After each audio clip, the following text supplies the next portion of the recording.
Good afternoon, everybody. I'm Bob Phillips with Common Cause North Carolina, and I want to welcome you to our Fair Maps Kickoff fundraiser. Thank you so much for being here and supporting our work. We certainly are very grateful for you to help us do our jobs here at Common Cause North Carolina.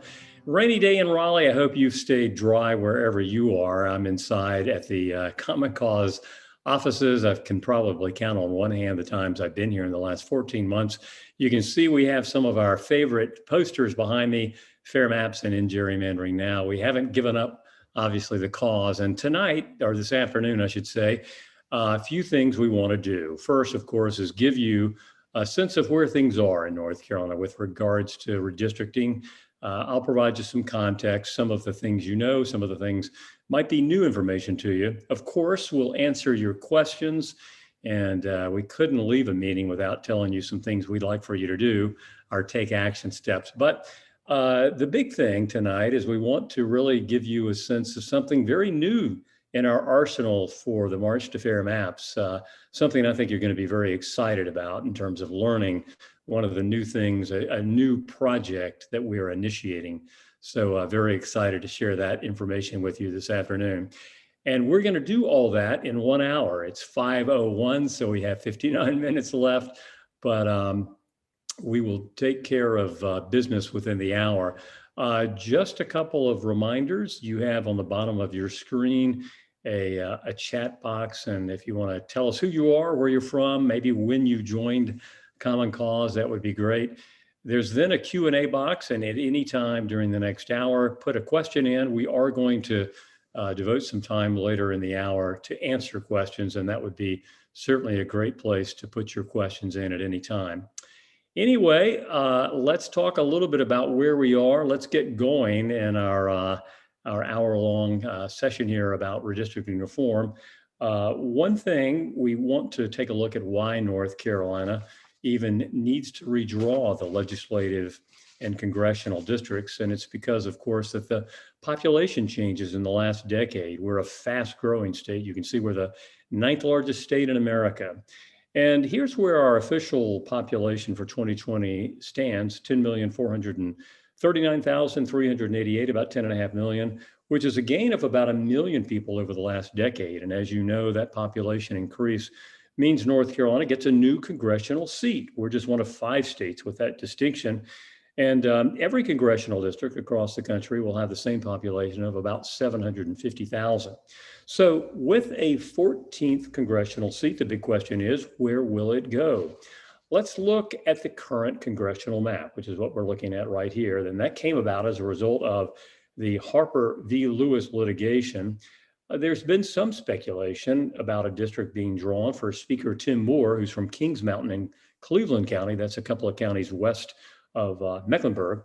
So how would carving a seat there affect everything else? It's really hard to know, obviously, but we do have some additional insight. A quote from the former State Republican Party Executive Director, Dallas Woodhouse, who now writes for the Carolina Journal, and he writes, Carolina Journal has learned that the GOP redistricting leaders will consider approving a new map designed to elect 10 Republicans and 4 Democrats beginning in 2022. So there you go. Our current congressional map is 8 Republicans and 5 Democrats, and that is more in keeping with sort of what we are in North Carolina, a purple state. But to go from 8 to 5 to 10 to 4, it seems like you're going to see, or we will see, some major gerrymandering will have to take place. And I say that as a nonpartisan observer. Interestingly, our friend Dallas has since walked back that comment somewhat, but for what it's worth, let's look at some of the legislative kind of new complexions as the population has grown. Here are the numbers of people that will be in every House district and the number of folks that will be in every Senate district. You simply divide the seats, 120 into that 10.5 million. And that's how you get the 86,000 and change number. And the same for the Senate, 50 into 10.5 million comes out to about 208,788. There is a 5% deviation up or down. And what that means is the districts do not have to be the exact equal population. They can differ in that 5% deviation. But that's what the legislators have to work with when they are drawing the map. And here's an interesting trend that you are probably aware of, and that is that our urban areas, 2/3, in fact, of the most overpopulated districts are Democrats, and those are the urban areas. And then 2/3 of the most underpopulated district tend to be where the Republicans have their legislative power. So what does all this mean? Well, some counties will gain influence and actual legislative seats as a result of the population growth and shifts in the last decade. And you can see Wake, Durham, Mecklenburg, the urban areas, and then the suburban counties, Johnston and Union being some examples. They'll gain influence, and some will even gain some legislative seats. The losers, not surprisingly, the areas that will lose influence and or legislative seats include Northwestern, Northeastern, and Eastern North Carolina, and the Sandhills regions.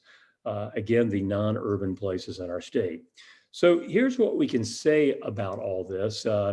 I think it's a recipe for what's wrong with the redistricting process. We let the party in power draw the maps. You can see in the last two elections, in 2018, the Democrats actually won more votes for the legislature and Congress collectively. And in the 2020 election, this past election, Republicans won just slightly more than 50%. Yet there is firm control of both legislative chambers in the Republican Party, even though they are not really getting the vote share that would correspond with the number of seats they have.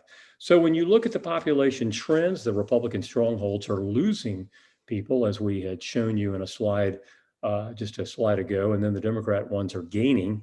So the party in power drawing the maps will have to do some creative map making, we think, to win seats in the urban areas.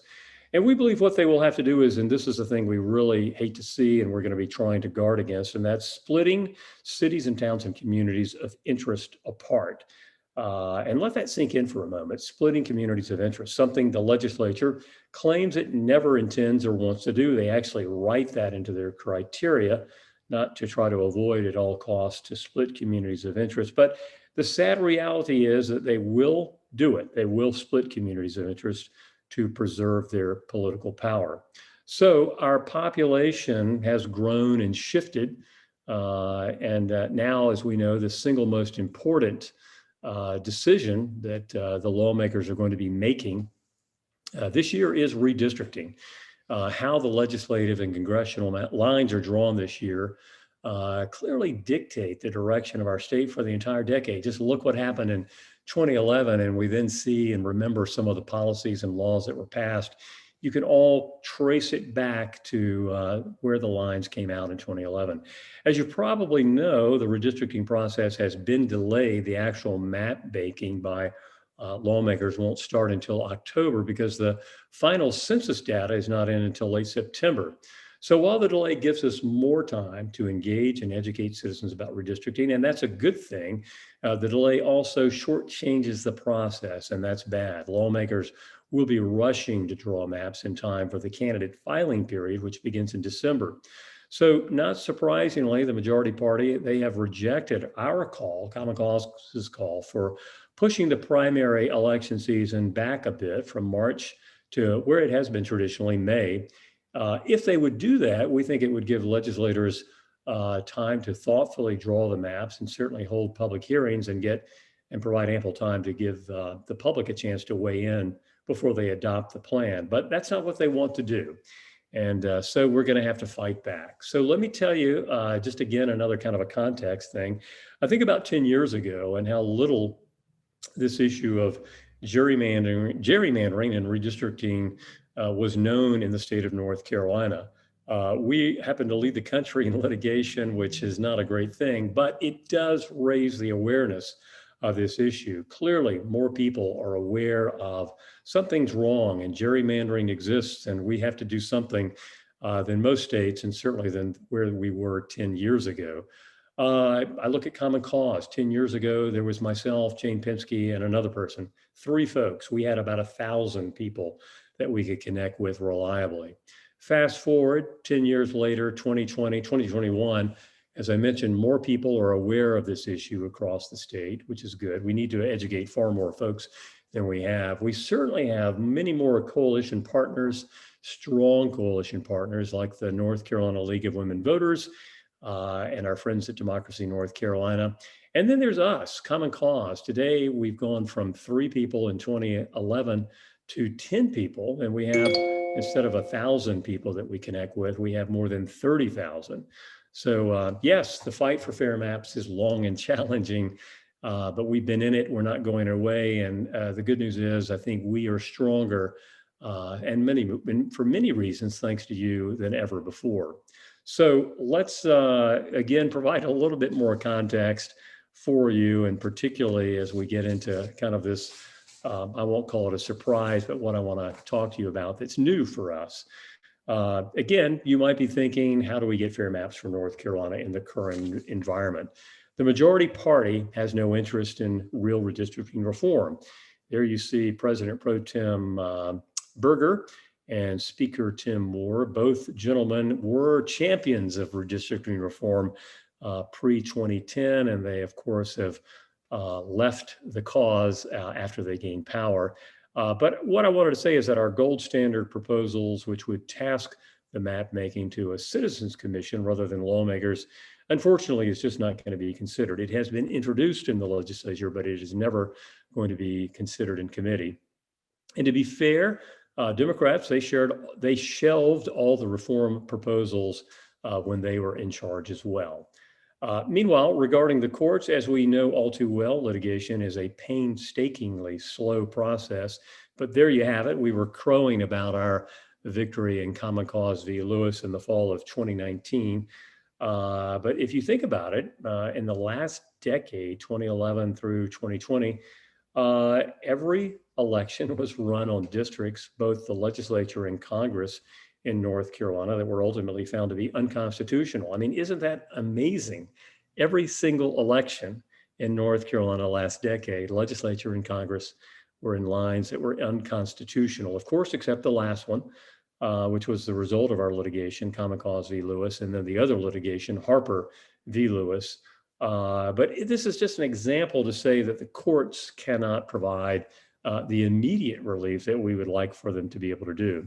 So what do we have left? Well, focusing on what Common Cause was founded on, and that is building people power, grassroots education, grassroots outreach, education, engagement, and empowerment. Those are the key ingredients to what we do at Common Cause. And while we may not be able to have the reform bill we want this year, and we may not be able to have the courts intervene in time for the 2022 elections, if there is litigation, and I suspect there will be, we can shine that bright light of truth on the process.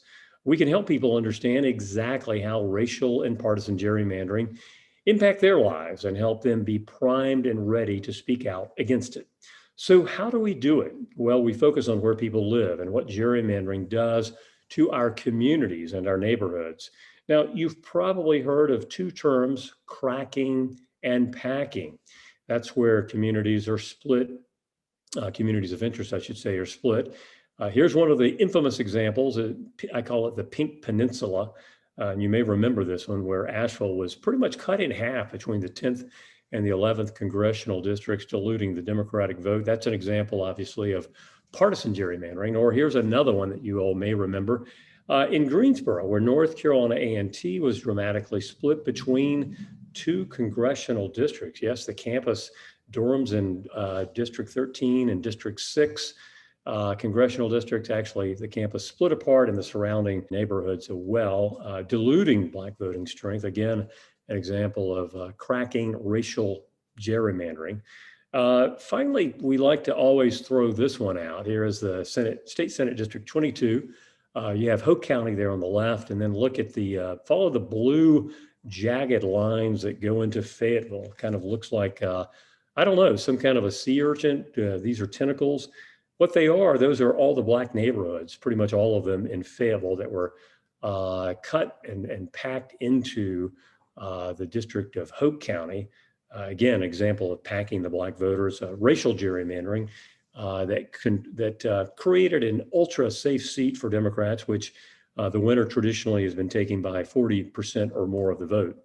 Our job is going to be to help citizens see what we've just shown you, that how communities are used as what I would say pawns in the game of partisan and racial gerrymandering.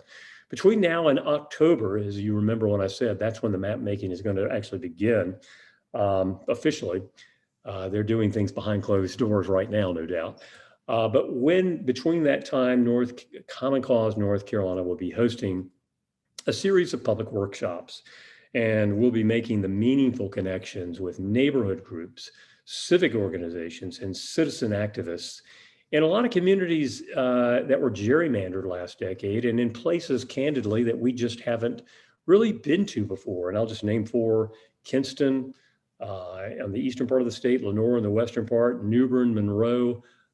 We've identified about 20 small towns and cities across North Carolina, again, that have been victims of gerrymandering in the past decade, where we want to go to have these communities, and again, take what is an often complicated and convoluted issue for the average citizen and help them understand how gerrymandering hits close to their home.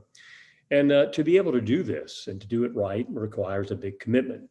So we decided not to hire not just one, but to hire 2 full-time community redistricting organizers. And there you see their smiling faces. On the left is Retriena Campbell, and on the right is Tyler Day. They're both North Carolina natives and veteran organizers, and they have a passion, as we are learning, working with them, they have a passion for the work that they do. Their job's going to be to educate and engage and empower. Remember those 3 words.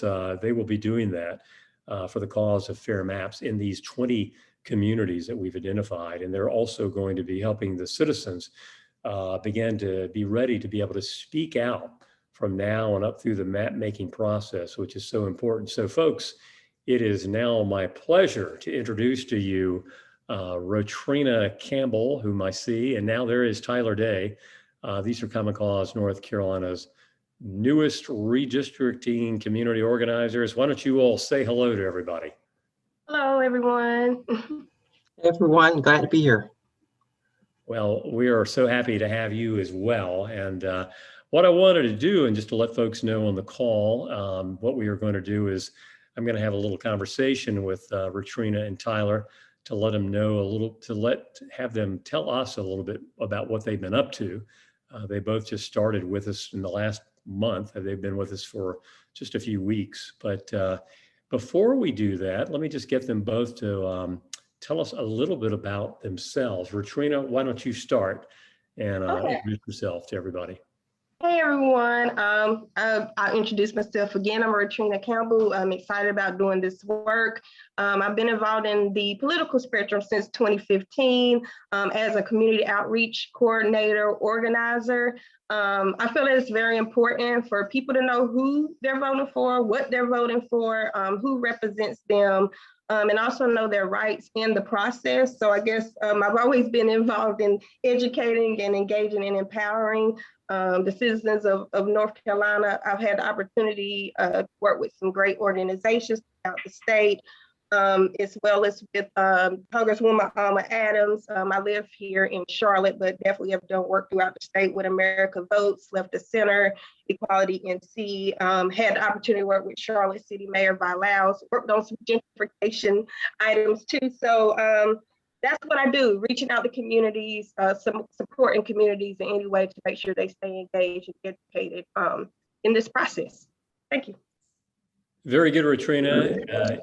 You're in my old hometown of Charlotte, and you're doing a lot of great work there, and we're thrilled to have you on the team. And you are also a proud graduate of J.C. Smith University, which I always point out. And I also say this is the place where we see you when we do our staff calls, and we always like to comment about that fine piece of artwork you have in the background too. Yes. So again, thank you. Good to see you. Thank you. Tyler, why don't you go ahead and introduce yourself to the fine folks here on the call? Sure. My name is Tyler Day, and I am from Greensboro. And I will tell you, when I first got involved with redistricting reform, or at least when I first learned about gerrymandering, what it is, I used to live in the old 12th district, which ran from Greensboro to Charlotte in a skinny little line down I-85. I live in Greensboro. My aunt lived in Charlotte. We were in the same district, and that just didn't seem right to me. And I learned more about how they had packed Black voters into that district, and it really made me upset. And it followed a history of attacks on our voting rights. And so ever since my senior year of college, I have been working on redistricting reform. I've done a lot of work with the League of Women Voters, and I helped in their Fair Districts NC initiative. And I went to towns all across the state. We held community forums in a lot of small towns, and some of the larger cities as well. But I really enjoy connecting with people and talking about this issue, because I think it's so central to our democracy, because there's nothing more sacred in our democracy than our vote. And it's so important that we have districts that are representative of the population. So glad to be here, glad to be doing this work. Thank you, Tyler. Again, you've done a lot of work on this issue and your young years, and obviously some great experience with our friends at the League of Women Voters. And again, we're thrilled to be able to have you here on our team at the moment. So, folks, what we're going to do is I'm going to have a brief conversation and get a little bit more into, as I like to say, the weeds of what Retriena and Tyler are doing. I want to make sure everybody understands this is not the classic what I've done for the last 20 years. And that is, you go, you have a meeting, you talk about how terrible gerrymandering is, and you may be talking about how we want to get a bill passed. We're not able to do that. This is not the time for that. It's important to talk about how bad gerrymandering is. And indeed, it's important to promote real redistricting reform. But as I've mentioned, we're not going to get a bill passed. And we really need to try to figure out new ways to connect with people to where they really understand what this is all about. And it is a very convoluted and complicated story, but that is what complicated issue, excuse me, but that's what Retriena and Tyler are going to do. I just want to kind of make that context, but we'll have a brief conversation and then we're going to open it up for questions, and you can talk and ask, you can ask me questions. Having trouble talking here, Retriena or Tyler or anyone.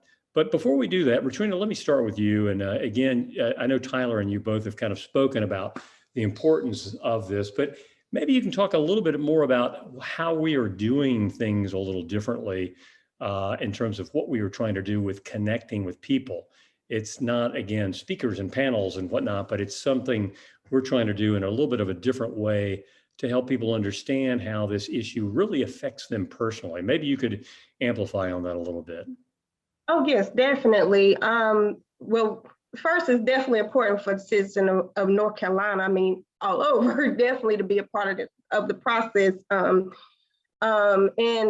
just to make sure they're choosing their representatives and it's not the other way around. And I feel like in order for that to happen, to be a fair redistricting process that doesn't lead partisan or racial gerrymandering, it's necessary for the communities to be involved and provide as much input and provide accountability into the map drawing process and have a voice in how the districts are drawn. I think that it's very important with the work that we're doing, because we're just not going to, basically, I guess how it may have been done, or it's where you're going to speakers and you're working with folks who already have an idea of the process. We're really digging down deep into those communities and literally going into communities that we can see are split on the maps. And I think that's very important. I mean, literally, Tyler and I have been working to look at neighborhood associations and actually going to those neighborhood associations and working on reaching out to them and reaching out, being a part of either one of their meetings and engaging that community, and also finding ways, because it is ways on how this affects them personally, which I think is important, just to make that connection, because sometimes with redistricting, I think some people just don't know how much it really affects their needs, their wants, and what they want to see in their city, in their community, in their neighborhood, in their schools. I mean, it just goes on and on into how it affects their everyday life. And that's what makes me so excited about this project, about what we're doing, about these workshops, that we are working on just your everyday people who live and work in these communities. So I won't go on and on, I'm getting excited, but I'll end it there. Well, that's great, Retriena. And I do think that, you're reinforcing what I'm trying to make sure everybody understands too. We love our activists and the people who've been following and working and, doing so much on this issue, but we're trying to really connect with rank and file, regular, whatever, people that have not been engaged in the conversation before. And that's, again, Retriena and Tyler, that's what you both are doing, connecting with these very local organizations on the ground and trying to get them engaged. And I think that's a terrific thing. Tyler, let me turn to you, and maybe you can talk a little bit more about, again, I call it the convoluted and complicated issue, but what's our tactic? How are we actually going to help people understand how this issue affects them personally? I know that there's something that you and Retriena have been learning and kind of a nifty software project. I don't want to give it away, but why don't you talk a little bit about how we plan on doing that? Sure. This year, unlike in previous redistrictings in the past, we do have new software tools we can use to help engage with voters, and that people can actually use to help create their communities and showcase, this is my community, I want it kept together. And so we're going to be using Districter, which is a community mapping software. You can, draw districts, or you can draw communities, and we plan to, in these cities, show them.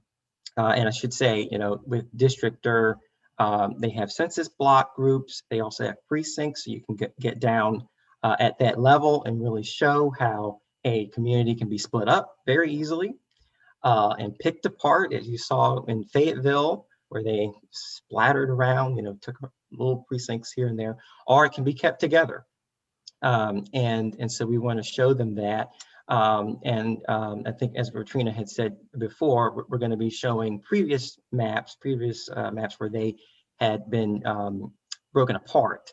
And we're also looking at specific neighborhoods that, and I've noticed in some of the cities that I've looked at, where they keep breaking up the same neighborhood, year after year, even in, years when they were doing redrawings and they're supposed to be making it better, but they keep splitting the same area. So I'm excited to talk to people in the community about that, and hopefully, they can advocate and make sure that their communities stay together this time. Very good, Tyler. I think sometimes the most powerful way we can help people understand how bad this issue isn't with our words, but just showing the maps. And, that's kind of what we have done in some of the more egregious splitting, cracking, and packing. And I know both of you have been poring over some of those crazy maps that were drawn, and where the racial and partisan gerrymanders were committed a decade ago. And again, the idea is where you can show and get right down, Tyler, as you mentioned, just show folks the community where they live, and then sort of overlay it to show how in the past, maybe their community of interest has been split by the congressional districts, as we've seen in certainly Greensboro, I think of North Carolina A&T, or as it's been split in a legislative district, like what we showed in Fayetteville. All over the state, there are plenty of examples of all this. But Retriena, once we do this, and you all are talking about workshops, and I know we're still trying to figure it out, is it going to be a Saturday thing? Is it going to be a couple of hours? We want to be respectful of people's times. 2 hours may be way too much, but I think people will really, it'll be like a light bulb moment, I'm hoping, for folks when they see their community and see kind of what has been done in the past. But beyond the education, we talk about engagement and empowerment. What are we talking about? What do we want the citizens maybe to be doing, the takeaway from these great workshops that we plan on having? Basically, even after the workshops, we definitely plan to continue to stay engaged, and making sure that even part of the process, whether it's public hearings or creating like a letter that they can send to the legislative representative, and just making sure they're staying involved in the process of what's going on. We do not plan to have the workshops and just let that be a one-all be-all. It's definitely a relationship we plan to build and continue to keep, and making sure they're involved in that process. Indeed. And, that's again a main part of it, because we, Common Cause North Carolina, we were involved in some significant litigation last decade. I'm not saying that we will or we won't, but I know that there are some wonderful partners that have been involved. The Southern Coalition for Social Justice, their lead attorneys, and the League of Women Voters obviously has been a plaintiff in past redistricting litigation as well. So who knows? I do think that probably there will be the potential for litigation, and there's power, I think, when citizens are telling lawmakers, don't split our community apart. This is not a good thing. And particularly when the legislators claim that that's not what they're, planning on doing. So that connectivity, Retriena, that you're talking about is another big piece of what we definitely will, be trying to do. So Tyler, I know, again, you all have been just on the job for 3 weeks, maybe. I mean, time kind of is suspended for us.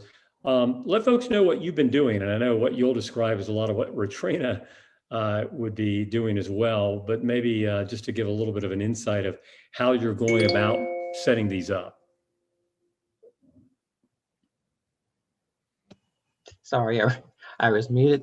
Right now, we are identifying local groups, as Retriena said, neighborhood associations, civic organizations, political groups in all of these towns. And some of them it takes more time, depending upon how large they are or and so forth. But we want to have a good list of them so that we can then begin to reach out.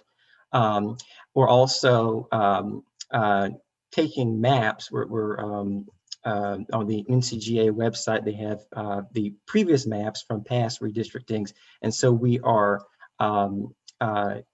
making copies of those so that we can show them how their cities and towns have been split in the past. And again, really going in at the neighborhood level and seeing, specific neighborhoods in these towns that have been split, so that we can showcase that. Very good. Well, I know that we are still working out some of the details, and I don't even know, do we have a name? I know we've called this tonight the Fair Maps Kickoff, but I don't think we have a snazzy name for these yet. I don't know that we even know whether they're going to be a Saturday kind of thing or how long they'll be. We are still working out some of those details. The main thing, Tyler, as Tyler has mentioned, and Retriena as well, is we're going out and we're reaching out and we're making the connections in these 20 places, and we're going to show you where they are in just a little bit. But more details to be worked out. I hope that everybody will on the call will stay connected with us and look at our website and watch for the kind of things that we might be imparting to you by email or Facebook or Twitter or whatever, to just kind of alert you to this. But our hope is to be able to start in earnest this summer and hold these public workshops, and to also right now, I guess the plan is to do these remote Zoom like we are. And in fact, in many ways, this kind of education lends itself to a Zoom kind of call. But Retriena, I think you've been mentioning to me the hybrid model. Maybe we do a little bit of both. I think we all want to go and do in-person kind of events, but we're going to listen to the communities that we're trying to reach and see what they feel comfortable about doing as well. So a lot of information. I hope that I still see we have, I think, most of the people who were on the call at the beginning. So I don't know that we've lost anyone yet, but we do want to give you, our fine folks who are supporting us, a chance to ask some questions. We always love questions, and they can come to me or Retriena or Tyler, and I will bring up our Deputy Director of Common Cause North Carolina, Brent Lawrence, who kind of monitors the questions. And if you all aren't asking questions, why, Brent even comes up with some on his own to help kind of get us started. But Brent, what do you have? Yeah, and folks, just go ahead and drop any questions in the Q&A box and we'll do our best. But first question is, and we may not have the exact answer yet, obviously, but will the process of actual drawing new maps this year look similar to it as it has in years past, or as it did last decade? Wow, where do I begin on that? I mean, as you all know, what the process has traditionally been, and I will say Democrats, again, were doing it in the same manner as Republicans, although they didn't have the sophisticated toys of the computer programs and software that everybody has now. But generally, this has been a behind closed doors. The majority party figures it out. They look at drawing districts and preordaining, basically, as a word we like to say, and that's what they do. And certainly the Republicans took it to another level with what was called the Michelangelo of gerrymandering, Thomas Hoffler. And again, some of you all may remember, we had a connection with his daughter, Stephanie, and she provided us some of his secret files. And of course, we had to go to court to be able to get them. And then that came out on our trial, Common Cause v. Lewis, just to show the level of sophistication that Hoffler was using to game and rig the maps. And then how these maps were being shared with the leadership, weeks before the legislative session was being called to actually, pretend, and it was, and I even thought it was at the time, a sham public hearing. I mean, they already knew what they wanted to do. So to get to the question, though, we know through our litigation in 2019, when the remedial maps, these are the new maps that the courts ordered the legislature to draw, we did see something different, and something different in that they drew the maps in public view in the biggest committee room that they have in Raleigh in the Legislative Office Building. And looked great, hard to follow, but the judges said that it had to be in open, public, and something that people could follow online. And so there were cameras and there were microphones, very difficult to follow. You had 4 or 5 different hubs where lawmakers were huddled around computers. But it was good too, because you actually saw Republicans and Democrats kind of working together in ways we just don't normally see. And that was encouraging. So that transparency, it would be terrific to see that again. Senate President Pro Tem Phil Berger has indicated that he is committed to that. But let me tell you, that is not real transparency. And even the great verdict that we got in Common Cause v. Lewis, which says that no partisan or election data can be used to draw the maps. The question is, when you have lawmakers still doing the map making, how do you enforce it? Because they have a lot of what they know about their district in their head. They know their districts better than anyone.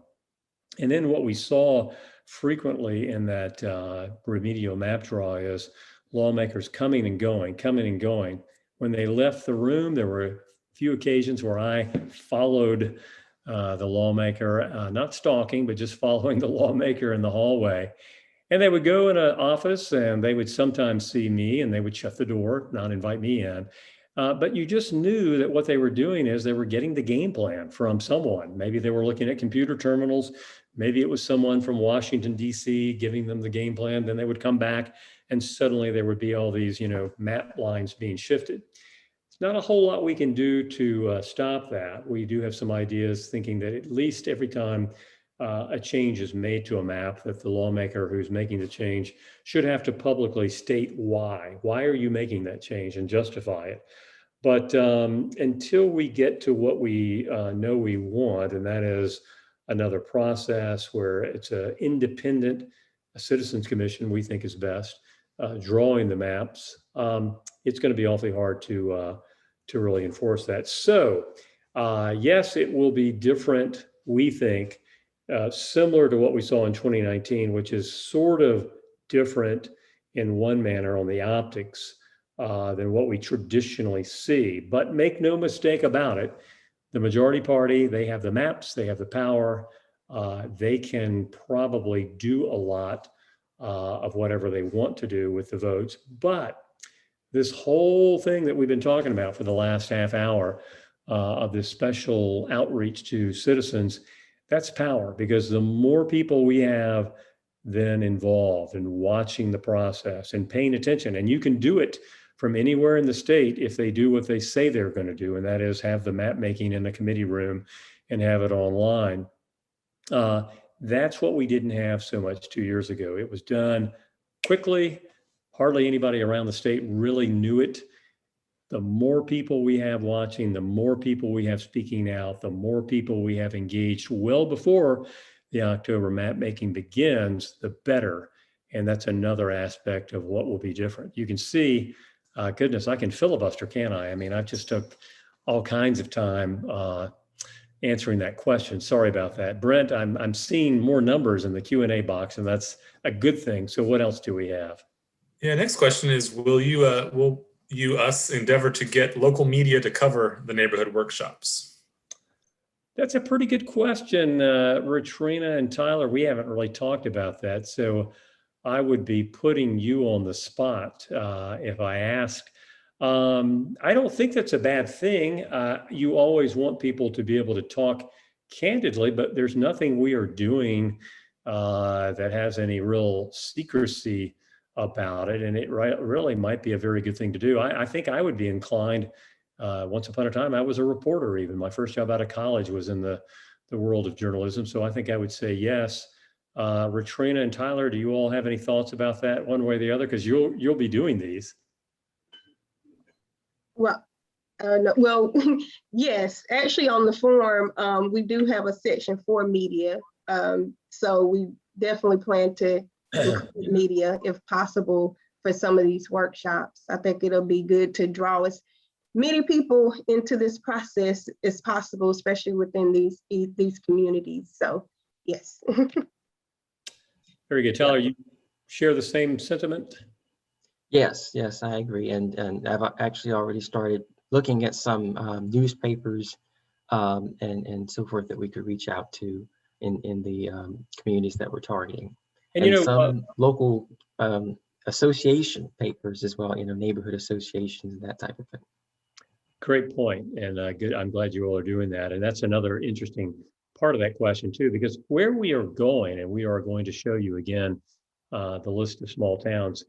These are places that still have that community newspaper. It may not be daily, but it is, like I had mentioned, Kinston, Lenore, Monroe, New Bern, papers that still have a healthy subscription, and it would be great if we can get the media there. So I really like that question. Brent, what's the next one? All right, this first part you will probably cover at the end, but what are the most effective things we can do to help push for reform in fair maps? And then the second part of that might be more apt right now is, if we get into a lawsuit, how will the decisions in 2019 factor in this go round? Yes, the take action, what you can do to help, we will definitely cover following the questions. Regarding the, it would be a separate litigation, and certainly the victory that we enjoyed, which says that partisan gerrymandering is unconstitutional to the North Carolina Constitution, until there is some decision that overturns, that is the law of North Carolina. And that could be a part of this litigation. In fact, it could be that the challenge that comes if there is litigation. I certainly don't want to suggest that I know for a fact that there will be, but I would say it's a pretty good chance that there would. But that might be the basis of it. Just like we've seen time and time again, racial gerrymandering has long been considered unconstitutional, and there have been multiple challenges to that, successful. And so for the first time in this cycle, the partisan gerrymandering law might in fact be a means of how the litigation is brought about in 2021 following the maps drawing. I guess it would be a 2022 no doubt, or who knows when the litigation would actually be heard and whatnot. But great question. And again, we are North Carolina, I think, one of the most litigated gerrymandering states in America. And there's nothing I see necessarily that suggests that there won't be more challenges in our future in this decade. And I'm not saying that that's a thing that I mean, I wish we didn't have that. It costs money, it costs time, it creates more confusion. If we could just wave our magic wand and get redistricting reform passed, a great process that would benefit everybody, both political parties, this issue would be solved, but we can't do that. Anyway, we'll get to what you all can do to help us in just a bit, as it is 5:45. I think we got time for a few more questions. Brent? All right, next up, will the workshops allow community groups to draw districts that make sense to them, such as how they think they are, how the community groups think they are cohesive, rational, and produce balanced representation? Well, I'm going to turn back to our just brilliant organizers you're not making this up as you go along, but that's a great question. I think technologically we have the capacity, and I don't know whether that builds into the time that you all have. Good question. Tyler, let me start with you, and then Retriena will go to you. What do you all think about that? Was that part of something you all were thinking? Well, I think what we're thinking is, we really want to stress the importance of community and keeping the communities together. So, when we talk about, when we use Districtor to show the community, we can go through and, talk with them about, different landmarks that make up their community and, how to possibly draw, their community and what it would look like if a district kept it together versus breaking it up. So, we plan on talking about that certainly during the workshop. Retriena, I think, again, we've got flexibility, we're nimble, but what Tyler is saying, I would suspect, is where you are on this too? Yes, that's correct. Yeah, what he's saying, really getting into Districtor and seeing how redistricting, gerrymandering can affect their community. And they are able to really see what that looks like through Districtor. So yes. Yeah, again, we have done some of that, and I know some of the other fine organizations do that as well. And it takes a little bit of, different kind of training. It's not to say that we wouldn't, be doing some of that, but I think to sort of reiterate what Tyler and Retriena are saying, a big piece of what we really are trying to do is help people understand what their community is and how it has been packed or split apart in past gerrymanders, and give them a sense that this does really, again, affect them personally. But Brent, I think we got time for a couple more here at 5:48.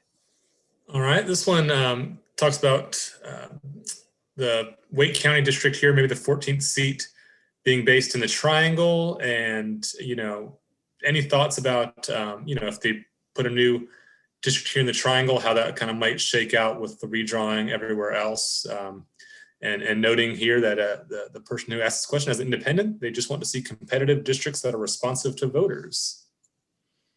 Again, I just don't have a real sense or a crystal ball other than what we kind of see, what has been said. Another part of the the 13 contests that we have had is most of those districts we knew kind of going in that we were going to have an 8-5 split. When the Harper v. Lewis litigation was settled and the new maps had to be drawn, that's sort of where it came down, and we knew that. It would be wonderful to have more competition in these congressional districts, and I do think that that is certainly possible. What I have seen is that the two new Democratic districts that were a result, again, of the litigation of the new maps The one in the triangle that Deborah Ross holds is, I had seen somewhere where the Republicans were supposedly not going to go after that one. But the one in the triad that Kathy Manning holds is one that they might, in terms of as they are maneuvering lines. But it's really hard to know, where and how. They are all having to do the same thing. They have to create 14 congressional districts that have 750,000 people in them, and they have to come down right to the equal population. There is no deviation or variance there. So it's a little difficult, but the motivation will be potentially to grab 10 seats like we have seen been suggested by the former Republican State Party chair, and then maybe craft a district that somehow grabs Kings Mountain in Cleveland County, and probably then would come, I would suspect, east toward Charlotte, Retriena, where you are. Charlotte Mech is a big place, but to grab enough people to make that district 750,000, but likely not make it competitive. So I know I'm not really answering it because I don't know. I don't know kind of what it will look like and how it might shake down, in the triangle. But the two, I know this, Wake County now is the most populous county in North Carolina. We've actually surpassed Mecklenburg. Charlotte bigger than Raleigh, but the county Wake is larger, more populous than Mecklenburg. So there are going to be splits. We have more people than we have what will fit into a congressional district. But how all that plays out is going to be the big mystery. I think we have time for another one, Brent. All right. Do we expect the demographic changes to make it harder for the GOP to do what they want to do, and how much harder, if so, do we think? You've got what's called reapportionment and redistricting. And if you just looked at the reapportionment, it would make the Republicans' task much harder, because with 10.5 million people, with more people who've come to North Carolina, with the urban areas growing primarily more Democratic than what we've seen, and the Republican areas, the rural regions that are primarily Republican, losing people, that makes it more challenging for the party in power, the GOP. I mean, I will give you just some facts. In 2012, when Obama ran for re-election, I think he won Wake County by about 12 points. When Clinton won Wake County, lost North Carolina, lost the election in 16, I think it was maybe up to like 18 or 19 points that Clinton beat Trump. So you had a steady increase in Wake County.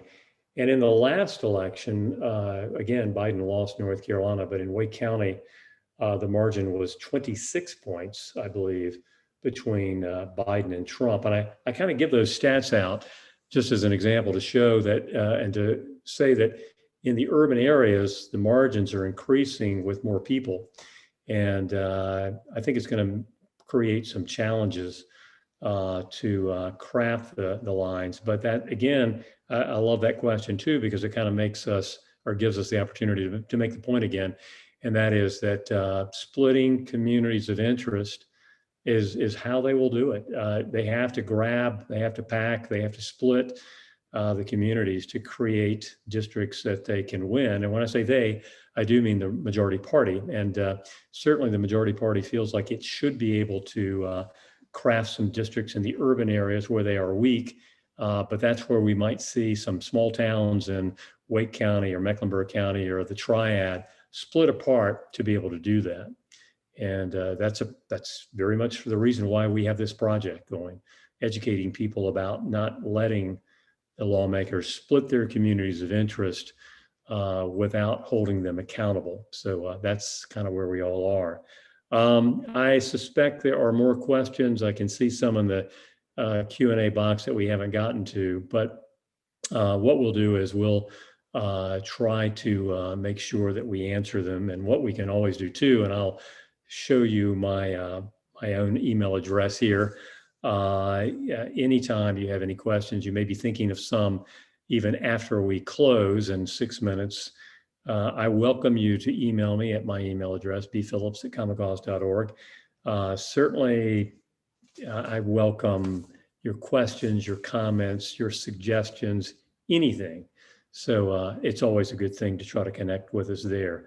But now we really want to, in the 5 minutes we have left, is quickly cover the 3 areas that you can help us out in. And I'm going to get Retriena to provide us with option number 1. Hello, everyone again. Well, as you've heard, we have about 20 places we hope to host community meetings, workshops in. There they go. All right. So I won't read all the cities and towns, but we will practically cover all corners of the state, focusing on places that were victims to gerrymandering in the last decade. That's the targeted places and communities we want to go to educate and engage and empower the citizens to speak out against splitting apart their community of interest. So if you see any places that you might have a connection with, perhaps it's your hometown, or you have a friend, family member, whomever you may know in those cities or towns that we could connect with and help build a relationship with, that would be great. As you can see, our emails are on here as well. I can also put it in the chat, but if you could reach out to myself through email as well as Tyler, my colleague, we'll be working together on reaching these targeted towns and cities. That would be very helpful. Also, as Bob mentioned, we may possibly on some go to in-person events. So any venues that you know, I mean, we may even, when you talk about in-person now, you talk about maybe even need some assistance while you're there with setting up and just making sure the flow is good. So yeah, so any way that you could be of help, but definitely if you know anyone in these towns that we could connect with in any venues in these towns, that would be great. Very, very good, Retriena. And again, what you're saying is relationships matter, folks. Yes. And if you have any of those towns, please contact Retriena or Tyler. And Tyler, another option, another way people can help us. You go and let us know. Sure. Well, I want you all to imagine if we had an independent citizens commission drawing the maps for a moment.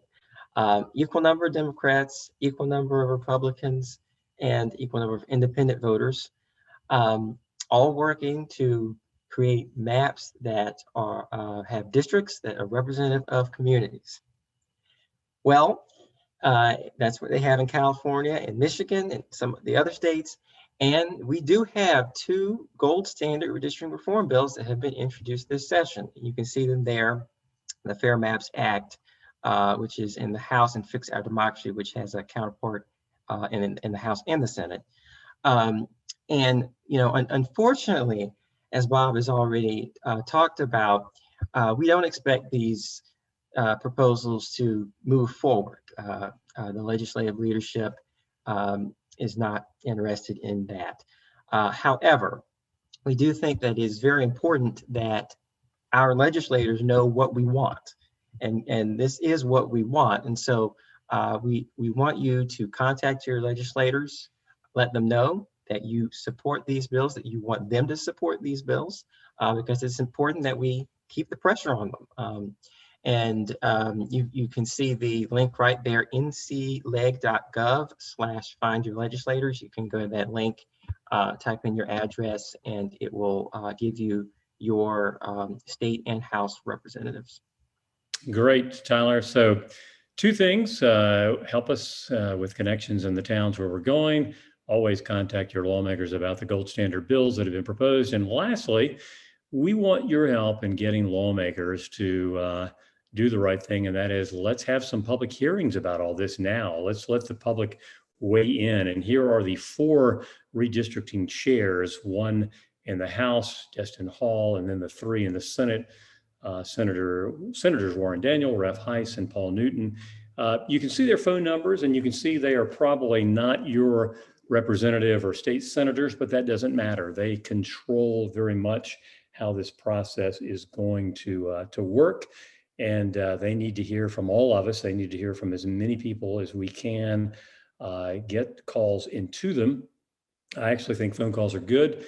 Emails are not. The best thing is a personal meeting, but I don't expect anyone to do that. You're not going to reach the lawmakers likely when you call them, but you can get a message into the legislative assistant who will answer the phone, or you can leave a message. But I would encourage you to call until you get someone on the phone. And certainly I would be very interested also in any feedback you get. Sometimes folks in the office, they may try to push back a little bit, or they may say some things that might be interesting to us. But these are the folks that we need to encourage to be able to hold public hearings now. So folks, here it is, gosh, 6 o'clock. I'll make my little close here real quick, but I can't thank you enough as we come to the end of our hour for your support. And I also want to thank Retriena and Tyler for joining us and being on our team. Yay, Retriena and Tyler, thank you for coming and helping out Common Cause. Of course, I thank all my colleagues, the fine folks I get to work with every day, even though we are still working remote. Collectively, we're your voice for improving democracy. And again, we could not do the work without you. On the call, I do want to make mention we had, gosh, I think nearly 70 people register and contribute. And just 4 folks I want to kind of point out and thank especially Monica DeAngelis, Ford Worthy, and Dennis Burns and David Meeker, who happen to be 2 of our board members. But I appreciate everybody who's been a supporter, but particularly those 4 for helping make this event possible. You know, the road to real redistricting reform is a long haul, but as they say, we're in it to win it. And I do believe that one day we're going to be able to come together and celebrate at a time and actually celebrate real redistricting reform. And we hope it will be adopted again one day soon in North Carolina. And as we think about celebrating, I do want to make one also personal note, and that is we are celebrating in a way and saying goodbye to one of our wonderful teammates at Common Cause, and that is Zinnia Bynum. And I don't know if Zinnia, you can see maybe, I don't know if you can see her. I can see her freeze frame on my screen, but Zinnia has been our development coordinator for the past 15 months. There she is waving. Zinnia helped do everything for this, and she's done so many wonderful things. Maybe you all have gotten calls from her.